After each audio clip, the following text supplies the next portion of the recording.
अस्सलाम वालेकुम। कैसे हैं प्यारे बच्चों? उम्मीद है बिल्कुल खैरियत से होंगे। जैसा कि आप लोग जानते हैं, आज हमारा कौन सा पीरियड है? उर्दू अदब। तो उर्दू अदब में हमने पिछली क्लास में कौन सा सबक पढ़ा था? सबक सब कुछ अल्लाह ने दिया है। तो आज हम इस सबक का काम करेंगे और काम में हम पहला काम क्या करेंगे? अल्फाज मायने करेंगे, क्योंकि हमने सिलेबस में पढ़ा था ना कि हर सबक के हम सबसे पहले अल्फाज मायने करेंगे। तो आइए हम अपने अल्फाज मायनों की तरफ चलते हैं। तो ये हैं हमारे अल्फाज मायने। हमारे पास पहला लफ्ज क्या है? अनाज। अनाज का लफ्ज आपने पहले भी पढ़ा होगा, सुना होगा। अनाज के मायने होते हैं सब्जियां। अनाज के क्या मायने होते हैं? सब्जियां। दूसरा लफ्ज हमारे पास क्या है? हिफाजत। हिफाजत का लफ्ज भी आपने बहुत सुना होगा। तो हिफाजत के क्या मायने होते हैं? महफूज। हिफाजत के क्या मायने होते हैं? महफूज। इसके बाद तीसरा लफ्ज हमारे पास क्या है? हरारत। तीसरा लफ्ज क्या है हमारे पास? हरारत। हरारत का मतलब होता है गर्मी।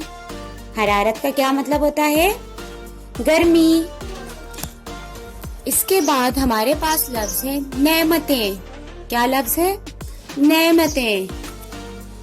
तो नेमतें जो है वो नेमत की जमा है, और अगर एक नेमत होगी, एक चीज होगी तो नेमत कहेंगे।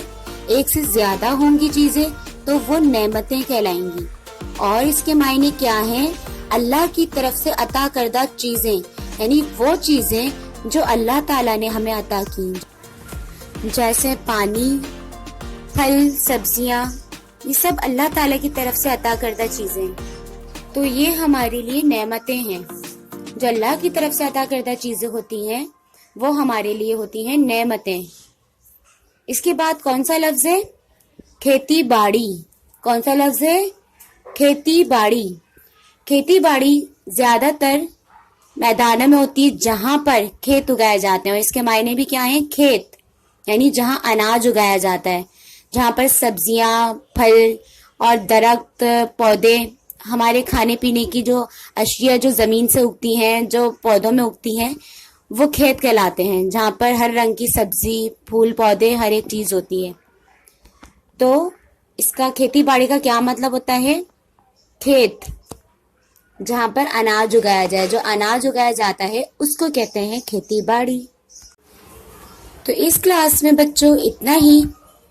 मिलते हैं इंशाल्लाह अगली क्लास में, उर्दू अदब के अगले पीरियड में। और अल्फाज मायने के बाद अब हम अगली क्लास में क्या लेकर आएंगे? सवाल जवाब। तो जब तक के लिए अपना बहुत ख्याल रखिएगा, अपने बड़ों की खिदमत करते रहिएगा। शुक्रिया। अल्लाह हाफिज।